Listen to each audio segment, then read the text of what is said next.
Solène Niederkorn vous propose FinScale, un éclairage sur l'innovation dans le monde de la finance, de la banque et de l'assurance.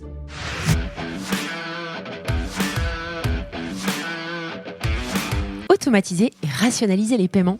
Édouard Mandon, CEO et cofondateur de Numéral.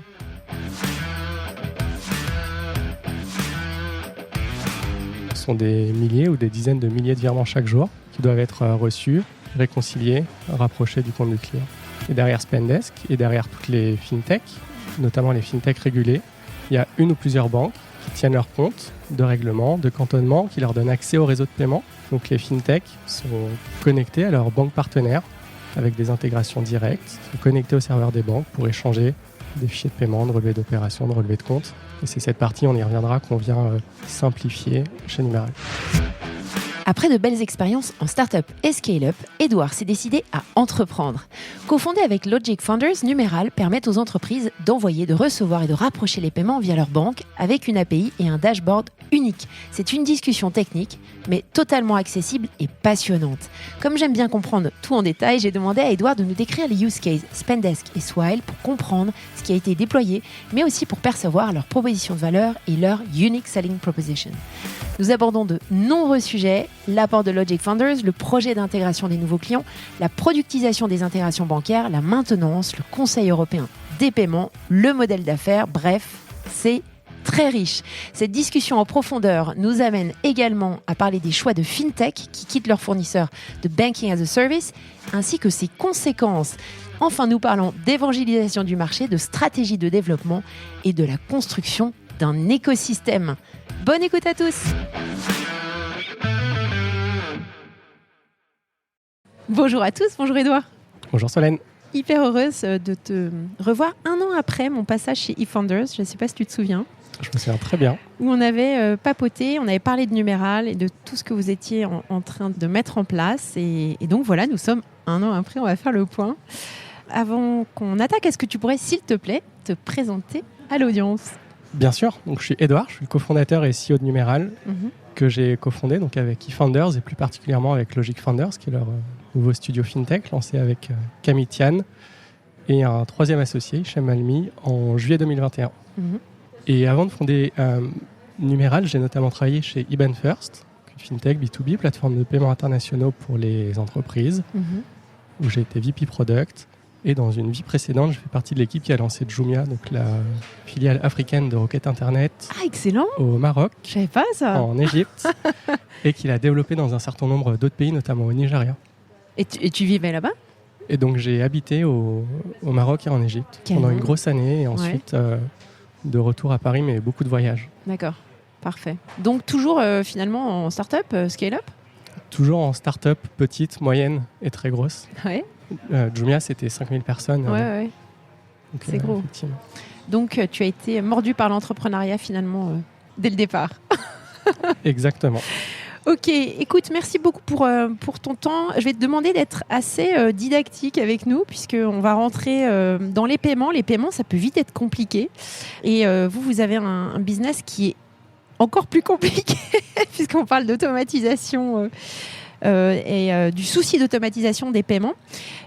Justement, avant que tu nous expliques ce que vous faites chez Numéral, est-ce que tu pourrais prendre des cas concrets, des real use cases, pour qu'on comprenne l'ampleur de ce souci d'automatisation du paiement? Bien sûr, je peux prendre plusieurs exemples.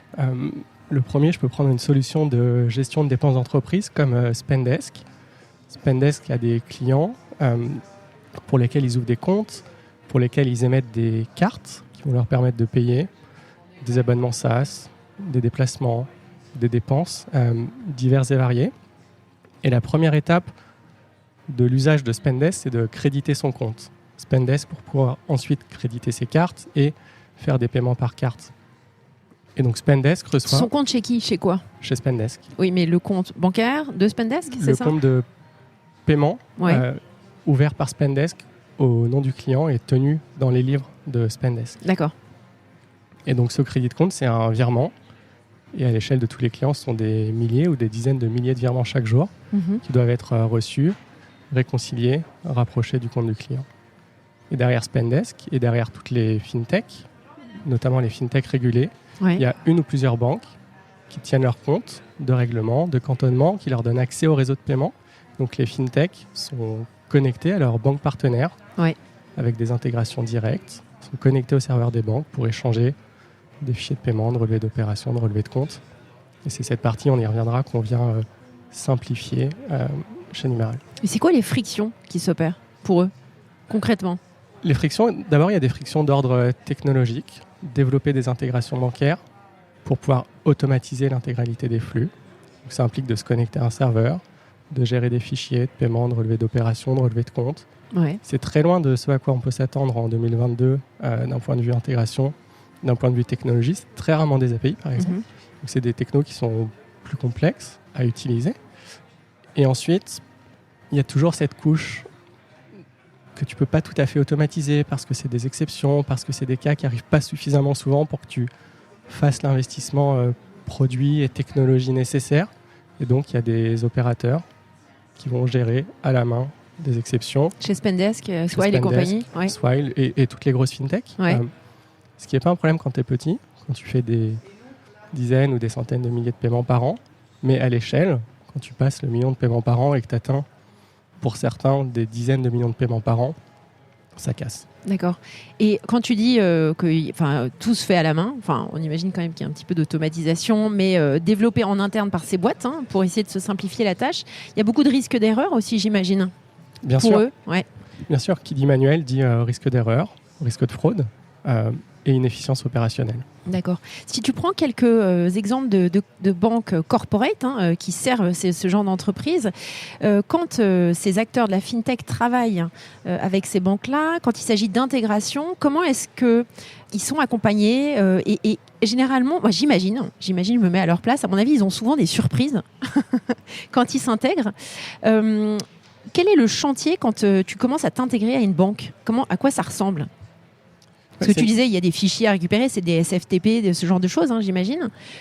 Ça se passe comment ? Oui, c'est une bonne question. Donc, c'est un projet d'implémentation. Développer une intégration technique, la tester, la valider. Ça se fait avec la banque. Donc, il y a une équipe des côté équipes banque. De tech Des équipes côté cash management, donc plutôt à la vente. Déjà pour souscrire au bon service de cash management. Donc, la bonne connectivité, les bons formats de fichiers, les bonnes cinématiques de paiement et de reporting. Et ensuite, une équipe tech d'implémentation qui va assister le client dans l'implémentation. La première étape de l'implémentation, c'est d'abord de la spécifier, de savoir ce qu'on veut faire. La deuxième étape de l'implémentation, c'est de récupérer la documentation de la part de la banque. Ça paraît simple, mais c'est souvent la partie la plus compliquée. Pourquoi ? Récupérer la bonne documentation. À jour. Correct. C'est pas toujours si simple, étonnamment. Ensuite, développer l'intégration, la tester dans un environnement de recettes pour pouvoir la valider avant de passer en production et de faire ce qu'on appelle un penny test, qui est le premier paiement en production qui permet vraiment de valider un fonctionnement de bout en bout et la capacité à automatiser des paiements de bout en bout. Ça, ce sont des projets qui sont longs, qui peuvent prendre 1, 3, 6 mois en fonction de la complexité du projet, également en fonction de la banque et également en fonction des compétences métiers des clients. Toutes les fintechs ne sont pas spécialistes du paiement, ne sont pas spécialistes du SEPA. Il y a beaucoup de complexité visible ou cachée. D'accord. Quand tu prends des fintechs comme celles qu'on a citées tout à l'heure, à peu près combien de partenaires bancaires sur un pays ? Parce que j'imagine que tu déploies ça sur plein de pays différents. Si tu cumules sur les différents pays, tu te retrouves avec combien de partenaires bancaires ? C'est très commun d'avoir entre 5 et 10 banques partenaires pour une fintech qui a une offre produit riche ou qui a une présence géographique un petit peu étendue. Les banques sont relativement locales, y compris les plus grosses banques françaises sont assez peu présentes à l'étranger. Donc, si tu veux te lancer à l'étranger, ouvrir un nouveau pays, lancer une nouvelle devise, supporter un nouveau moyen de paiement, en tant que fintech, tu dois même souvent travailler avec une nouvelle banque et donc développer une nouvelle intégration. Alors, tu m'as très gentiment passé un article que je partagerai dans ma newsletter, qui explique en fait pourquoi il y a des fintechs qui commencent avec du banking as a service, qui en fait permet ce genre de connexion rapidement et qui a permis à pas mal d'acteurs de décoller. Je pense à Lydia ou Conto, dont celles qu'on cite régulièrement. Pourquoi est-ce que eux sont amenés à évoluer vers une infrastructure propre, développée chez eux, et donc qui les amène à aller chercher des agréments plus costauds, souvent de banques, mais d'un point de vue plus opérationnel, pourquoi il y a ce besoin de quitter son opérateur de banking as a service. Oui, bien sûr. Donc effectivement, le BaaS est un excellent moyen de lancer une fintech aujourd'hui. Un BaaS va packager la licence, l'agrément d'établissement de paiement ou de monnaie électronique, l'accès au réseau de paiement, SEPA, SWIFT, la relation bancaire, donc le partenaire bancaire qui va tenir les comptes de règlement, de cantonnement, et la technologie, donc le core banking system et puis les API. Mais à l'échelle, quand les fintechs grossissent et ont des volumes de paiement importants, elles peuvent vouloir remonter la chaîne de valeur et obtenir leur propre agrément, avoir leur propre accès au réseau de paiement, avoir leur propre partenaire bancaire et développer leur propre technologie. Il y a tout un tas de raisons, mais première raison, c'est que ça leur permet vraiment de contrôler leur offre produit. Ils contrôlent les produits. Ils peuvent lancer comme ils veulent, tester des choses, exactement, etc. Exactement. Tu n'as pas de dépendance. Il y a moins de dépendance. Toujours une dépendance à la banque partenaire, in fine, mais il y a en tout cas moins de dépendance qu'avec un BaaS. Ensuite, elles contrôlent beaucoup plus la typologie de clients avec lesquels elles peuvent travailler. Elles ne sont pas soumises aux règles de conformité et à l'appétit pour telle ou telle typologie de clients d'un BaaS. Elles sont elles-mêmes régulées, elles font leur propre choix de clients. Elles ne sont pas non plus soumises aux règles du BaaS sur la vérification des paiements, l'AML, le CFT. Et donc ça leur donne les leurs, plus de contrôle. Déterminer les leurs. Exactement. Et c'est également un acteur de moins dans la chaîne de valeur, donc technologique, mais aussi une couche de coûts en moins qui leur permet de réinternaliser un petit peu de marge. Alors, tu as parlé de Spendesk, c'était intéressant, on a compris quels étaient leurs besoins. J'aurais aimé que tu nous parles de Swile, parce que Swile propose encore un autre type de service, était aussi sur du B2C. Eux, pourquoi est-ce qu'ils ont besoin d'améliorer en fait cette connectique de paiement ? Je ne sais pas si on parle de connectique de paiement. Oui, d'automatisation de paiement, d'opération de paiement. Donc Swile, pour quelques auditeurs qui ne connaîtraient pas, c'est une solution de gestion des bénéfices employés, donc titres restaurant, mobilité, voyage, etc. Leurs flux sont relativement proches de ceux de Spendesk. C'est un compte de paiement, ce sont des cartes de paiement qui peuvent être utilisées pour payer dans les restaurants notamment. Mais il y a également 3 flux supplémentaires importants et qui sont des flux de prélèvement. Swile va automatiser le crédit de compte avec des prélèvements SEPA. Donc un client, depuis son admin, Swile va pouvoir créditer son compte en déclenchant un prélèvement. Swile va déclencher le prélèvement avec sa banque. Il y a également, dans le cadre de leur activité de gestion de voyage professionnel avec Ocarito, qui est cette société qu'ils ont rachetée il y a quelques mois, aux petites années maintenant, ils vont automatiser le paiement des factures des clients par prélèvement également, plutôt que de le faire par carte ou plutôt que de le faire par virement en fin de période. Ça leur donne beaucoup plus de contrôle sur les encaissements. Et ils font la même chose avec les restaurants sur l'encaissement des commissions que Swile facture au restaurant. Ok, d'accord. Donc eux, ce sont 2 clients pour lesquels vous avez développé votre produit. On viendra spécifiquement sur les déploiements que vous avez faits pour eux. Comment est-ce que... Alors, c'est, je pense, c'est une suite logique que vous ayez créé ça, vu ton background et celui de Camille. Et je ne connais pas tes autres cofondateurs, donc je ne peux pas me prononcer. Mais toute l'expérience que vous aviez, vous, dans les relations avec les banques, est-ce que c'est ça qui a déclenché la création de Numéral ? Oui, c'est ancré dans une expérience. Notre 3e associé, Hichem, est un ancien de Conto et de Boursorama, donc également au cœur de la fintech et de la banque et de la néobanque en l'occurrence. Il ne faut pas oublier que Boursorama, ça a été la première néobanque française et ça reste aujourd'hui la plus grosse néobanque française. Et donc dans le cadre de nos métiers respectifs, chez IBAN First, chez Conto, chez Boursorama, chez Payplug, on a établi des relations bancaires, on a développé des intégrations bancaires, on a développé des core banking systems ou des solutions d'automatisation de paiement qui nous permettaient d'exécuter notre service et de créer notre produit. D'accord. Mais donc vous vous êtes dit, c'est ce que je vais t'amener à dire, c'est qu'il y avait beaucoup de friction et que c'était un casse-tête chinois. IBAN First, en 2017, on avait 2 banques partenaires. En 2021, on en avait 10. Et donc on a rajouté des banques partenaires pour lancer des nouveaux produits, nouveaux moyens de paiement, nouvelles devises, comptes locaux dans des nouveaux pays. Et chaque nouvelle banque partenaire, c'était une nouvelle intégration technique. Et chaque nouvelle intégration technique était légèrement différente de la précédente. C'est les 1, 2, 5, 10% de différence qui paraissent très peu, mais qui sont énormes, parce que déjà, tu ne sais pas où ils sont. Tu dois les identifier, tu dois les abstraire, et tu dois développer ton intégration autour de cette très grande hétérogénéité technologique côté banque. Ok, donc vous partez de ce constat-là il y a un an, mais alors comment vous y êtes pris pour développer votre tout premier produit, sachant que vous n'étiez pas très nombreux, vous n'avez pas encore fait votre première levée. Bien sûr, avec, j'imagine, eFounders et Logic Founders, vous avez pu bénéficier, notamment sur tout ce qui est marketing, go-to-market, etc.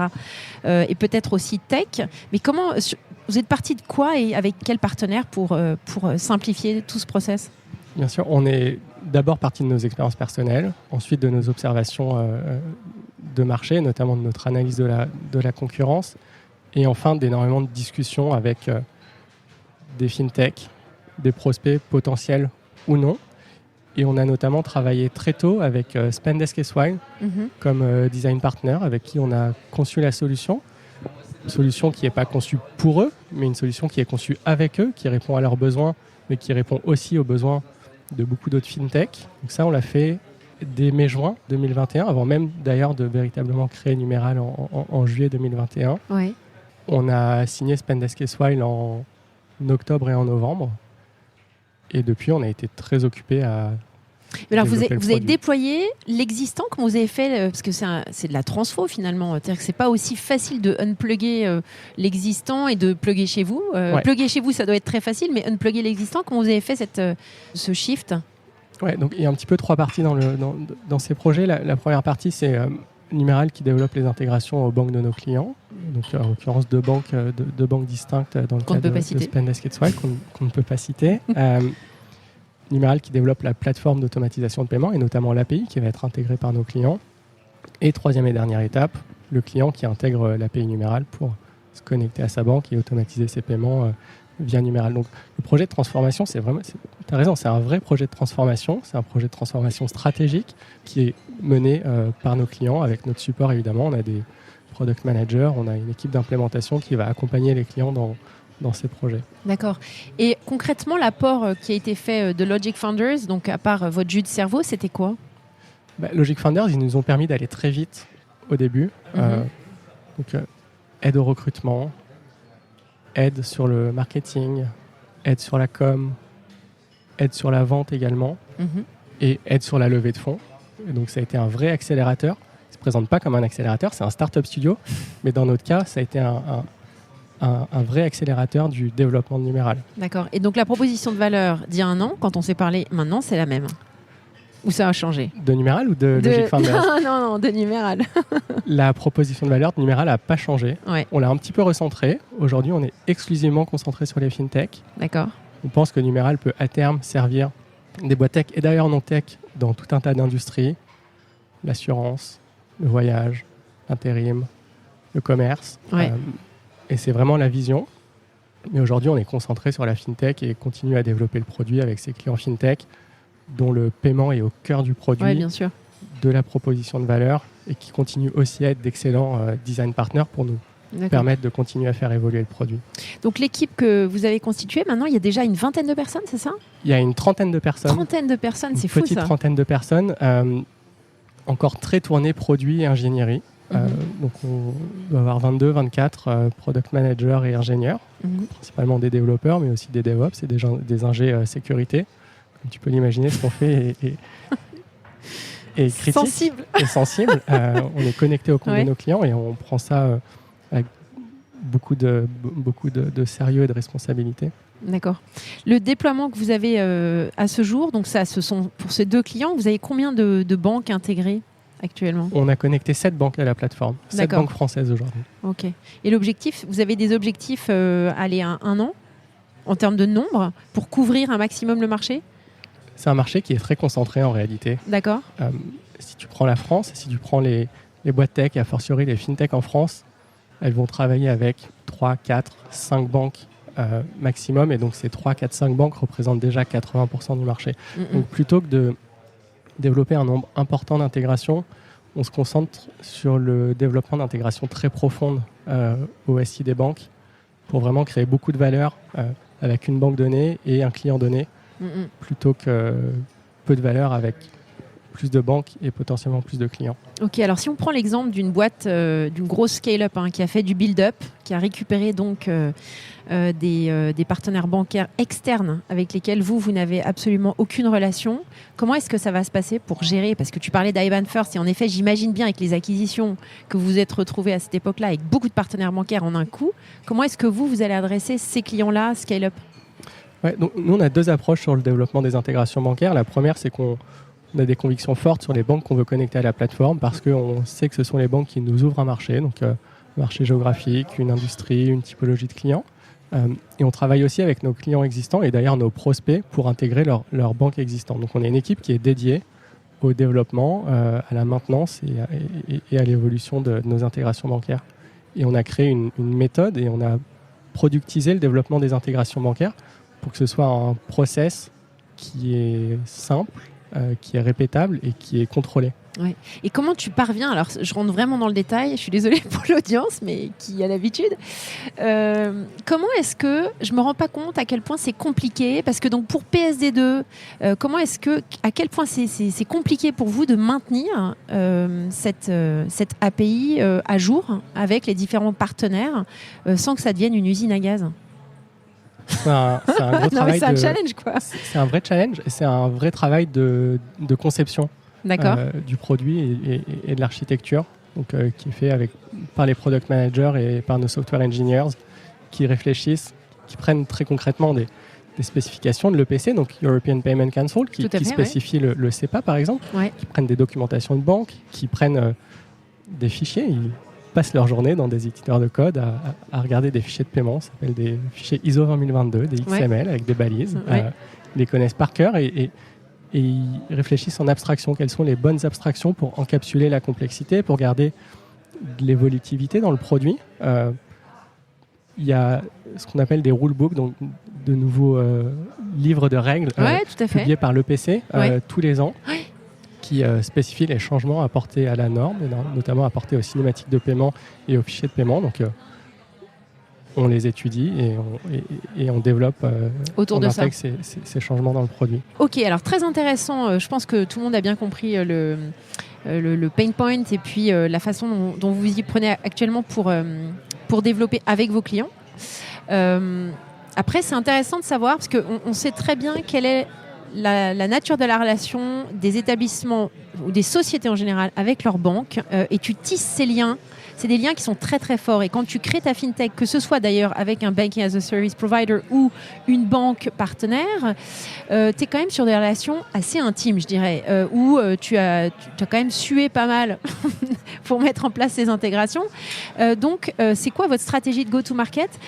Et puis, intéressant de savoir comment ces fintech players, parce qu'il y en a vraiment partout qui sont concernés par ce problème-là, et donc pas qu'en France, comment est-ce qu'ils entendent parler de vous ? Ouais, c'est une très bonne question. Donc, on est au cœur de l'écosystème fintech et l'écosystème fintech, quand on le regarde, la manière dont nous on le regarde, c'est des startups, des scale-up d'un côté. Donc, nos clients sont aussi des banques qui sont les partenaires des fintech et sont des consultants spécialisés dans le réglementaire, les dossiers de demande d'agrément, c'est un sujet que tu connais bien, ou l'architecture de paiement, ou les opérations de paiement. Et donc nous, on est au cœur de cet écosystème, on établit des relations avec les banquiers, avec les consultants, on organise des événements sur des thèmes. La semaine dernière, par exemple, on a réuni une douzaine d'entrepreneurs, opérateurs, consultants, banquiers sur le thème du lending et de l'automatisation des opérations de paiement dans le lending. Et donc, on avait des gens de BNP, BPCE, Alma, United, De facto, Hero, Pledge, toute la communauté. Donc, on construit cet écosystème pour réfléchir ensemble à ces sujets de Mais c'est quoi le déclencheur ? Comment tu arrives ? Parce que c'est très... Autant c'est très simple à comprendre ce que fait Swile. Ouais. Mais ce que vous faites, vous, c'est très particulier. Donc, il faut vraiment être dans le paiement et comprendre ce pain point. Donc, comment est-ce que tu arrives à déclencher le go ? On y va, on change, on va chez Numéral. Comment est-ce que, finalement, qu'est-ce qui les convainc d'aller chez vous ?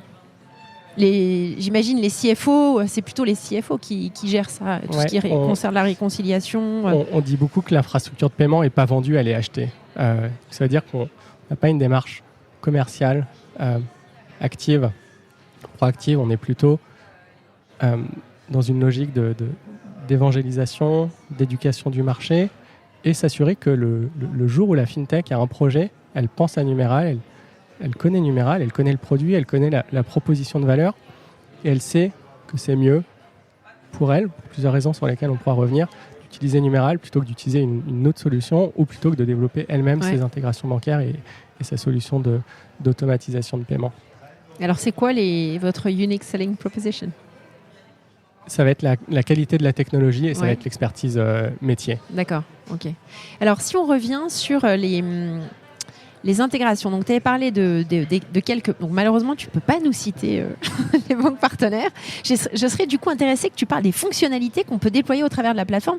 Tu parlais d'automatisation des paiements. Quel genre d'automatisation on peut imaginer ? Alors, je peux te dire quelle banque on a connecté à la plateforme. Ah, je peux pas me dire ça. Ah, quelle ça, banque nos clients utilisent, mais on a connecté BNP, Société Générale, BPCE. D'accord. Principalement aujourd'hui. Donc ils étaient tous à votre event. Ils étaient presque tous D'accord, là. parfait. Et donc les fonctionnalités, c'est 1, créer un paiement. 2, le valider. Les clients, les fintech, les équipes métiers vont avoir des règles de validation en fonction du montant, en fonction de la devise, en fonction de la contrepartie, etc. Donc, validation des paiements pour leur permettre d'appliquer leurs contrôles internes qui sont absolument cruciaux quand il y a une fintech notamment régulée. Ensuite, la transmission à la banque. Et donc là, on sort de l'univers Numéral et on arrive dans l'univers de la banque. Donc la banque va se charger d'exécuter le paiement et va ensuite notifier le client de l'exécution ou non du paiement. Le paiement peut être exécuté, il peut être rejeté, il peut être mis en attente. Et on va faire ce travail de réconciliation et de mise à jour du paiement pour informer le client avec une notification envoyée par webhook. Donc c'est en temps réel et c'est en push. Donc du statut de son paiement pour lui permettre lui ensuite de déclencher des workflows, des actions dans son produit. Donc si un paiement a été rejeté, il faut peut-être qu'un opérateur fasse une action. Si un paiement a été exécuté, il faut peut-être mettre à jour le solde d'un client. Oui, d'accord. Etc. Ok. Ça, c'est quand même assez... je trouve que c'est une innovation qui ne se perçoit pas, je pense, quand tu n'as jamais été face à cette problématique. Mais moi, que j'ai quand même touché du doigt avec certains de mes clients. Et ça retire une énorme épine du pied. Et je pense que ça simplifie la vie de beaucoup de monde, que ce soit au niveau de la tech que des finances, dans les établissements de paiement. Ça donne beaucoup de confort aux équipes, que ce soit côté finance ou côté métier, donc paiement, opération. Et vous n'avez pas des retours des banques qui veulent travailler avec vous pour vous intégrer, vous, à leurs outils ? Alors, aujourd'hui, la manière dont Numéral est positionné, c'est vraiment cette plateforme technologique qui est entre le SI du client et le SI de la banque. C'est Numéral qui développe les intégrations aux banques et qui se connecte au SI des banques. Et c'est le client qui se connecte ensuite à Numéral. On développe une plateforme qui a beaucoup de valeur pour les banques dans la mesure où elle vient étendre leur SI, elle vient notamment apaiser leur SI, ce qu'elles ont encore aujourd'hui du mal à faire. Et donc Numéral vient augmenter et vient apaiser le SI des banques pour faciliter les projets d'implémentation, les accélérer. Et en fait, un projet d'implémentation qui est accéléré, qu'est-ce que ça veut dire ? Ça veut dire un client qui est plus satisfait, un client qui commence à faire des paiements et à générer du revenu pour la banque plus rapidement. Ça veut aussi dire des projets d'implémentation qui peuvent être parallélisés parce qu'ils sont plus courts, donc la capacité d'onboarder plus de clients. Donc on pense qu'il y a un certain nombre de bénéfices extrêmement forts pour les banques. Ouais, donc pour faire des offres jointes. Éventuellement. Non, mais ça pourrait être une idée. Enfin, j'imagine que vous y avez pensé. Éventuellement. Non, mais c'est-à-dire si tu as, nous avons l'offre Numéral pour nos clients fintech. Tadam. Exactement. Je pense qu'on aura réussi quand Numéral sera devenu le standard et la marque de référence sur le marché et poussé par les banques. D'accord. Alors intéressant parce que donc tu parlais de ces clients fintech, mais en réalité ça concerne pas que la finance et des clients un petit peu dans plein d'autres industries. Ça c'est clair. Mais après en termes de taille de clients, est-ce qu'il n'y a pas une complexité additionnelle ? Plus tu montes vers des ETI et des grandes sociétés comme ça, plus la complexité est lourde. Et comment est-ce que vous avez déjà commencé à regarder ce qui se passait ou c'est pas pour maintenant ? Aujourd'hui, on est très concentré sur les fintechs et en particulier sur les boîtes tech de manière générale, notamment parce que ce sont les early adopters, ce sont aussi les entreprises qui ont des équipes tech en interne et qui peuvent du coup facilement et rapidement intégrer une API. Demain et alors l'année prochaine ou l'année d'après, on sortira un petit peu de ce marché des fintechs. Encore aujourd'hui du mal à faire. Les boîtes de taille intermédiaire ou un petit peu plus grosses. Ce sera probablement ce sera évidemment un go-to-market différent, des cycles de vente différents, des cycles d'implémentation différents. Et tu penses qu'au niveau besoin produit, tu es sur quelque chose d'assez similaire ou pas ? Je me rends pas compte. Le besoin est identique. La perception de la valeur, il n'est peut-être pas tout à fait encore. Donc c'est aussi pour ça qu'on a ce travail d'évangélisation et d'éducation du marché. Mais le besoin est le même. D'accord. Et on pense d'ailleurs que les fintechs et que les boîtes tech de manière générale redéfinissent leurs industries respectives, créent de nouveaux usages, créent de nouvelles attentes. Et que les boîtes non tech vont devoir les rattraper. Oui, c'est clair. Édouard, encore deux petites questions. 3. La première, tu t'y es pas attardé, c'est le modèle d'affaires de Numéral. Comment vous gagnez votre vie ? Oui, donc c'est de l'abonnement et de l'usage. Donc on facture un frais pour accéder à la plateforme et on facture des frais de paiement. Et pas sur l'implémentation ? Non. Waouh, c'est cool ça. C'est pro bono. Je pense que c'est un ancien modèle. D'accord. Autre question, parce que vous avez annoncé une levée il y a quelques mois. Tu pourrais nous dire un petit peu qui est au capital actuellement ? Bien sûr. Donc on a levé un site de 13 millions d'euros en novembre-décembre 2021. C'est un beau site ça. C'est un très beau site. Pas mal. Avec Balderton Capital, eFounders, Logic Founders et une trentaine de business angels. D'accord. Principalement français ? Français, étrangers, européens. Alors c'est quoi vos prochaines étapes ? Les prochaines étapes, la première c'est de continuer à développer le produit. On réfléchit à de nouvelles fonctionnalités, notamment les ledgers pour faire de la tenue de compte, mais également un moteur de réconciliation de PSP. On va aussi continuer à connecter de nouvelles banques à la plateforme, et notamment nos premières banques hors de France début 2023. Ok. Quel pays ? On regarde le UK, l'Allemagne, les Pays-Bas, la Lituanie, donc les gros pays pour la fintech européenne. D'accord. Et la vision de Numéral, c'est vraiment d'être cet OS de la finance opérationnelle des entreprises et d'être la source de vérité dès qu'il s'agit des comptes et des paiements clients, fournisseurs, partenaires. Probablement le deuxième axe de développement, c'est de continuer à accélérer le développement commercial, d'abord en France, mais ensuite hors de France. Et à l'échelle de la boîte, ça va être de trouver la bonne cadence entre le produit, la tech, le marketing, la vente, le customer success, pour que tout le monde avance au même rythme, qu'on développe le produit, le marketing, qu'on mène les projets d'implémentation client dans de bonnes conditions. Super. Bon, comme je sais que tu m'écoutes, quel bouquin tu nous recommandes ? J'ai récemment lu un livre qui s'appelle Founding Sales, The Early Stage Go-to-Market Handbook, qui est un livre qui a été écrit par un entrepreneur, par un product marketer qui a fondé un SaaS RH qui s'appelait Talent Bean au début des années 2010, qui a depuis revendu à Monster. Et c'est un livre à destination des founders qui, comme moi, n'ont pas un profil commercial, mais se retrouvent en charge de la vente quand ils deviennent fondateurs. Exactement. Et alors, c'est quoi les enseignements que tu en tires ? C'est que la vente, c'est un vrai métier qui a énormément de valeur, que tout le monde peut vendre, tout le monde peut être bon vendeur. Il y a un certain nombre de règles. De règles, c'est à la frontière de la science et de l'art. Il faut trouver le juste milieu, mais c'est surtout trouver une démarche itérative qui est en fait assez proche du lancement d'un produit et d'une start-up. C'est tester, échouer, apprendre, itérer. Et on recommence, et on recommence, et on recommence. Et ce qui marchait hier ne marche pas nécessairement aujourd'hui et en tout état de cause ne marchera pas demain. Ok, merci beaucoup Édouard. C'était super intéressant et c'est resté simple. J'espère en tout cas pour l'audience, pour moi oui. À bientôt. À très bientôt. Merci à tous pour votre écoute. Je suis ravie d'avoir partagé ce moment avec vous. N'hésitez pas à me contacter sur Twitter ou LinkedIn pour me faire part de vos commentaires ou de vos réactions. Et je compte sur vous pour noter cet épisode sur vos plateformes de podcast préférées. À la semaine prochaine.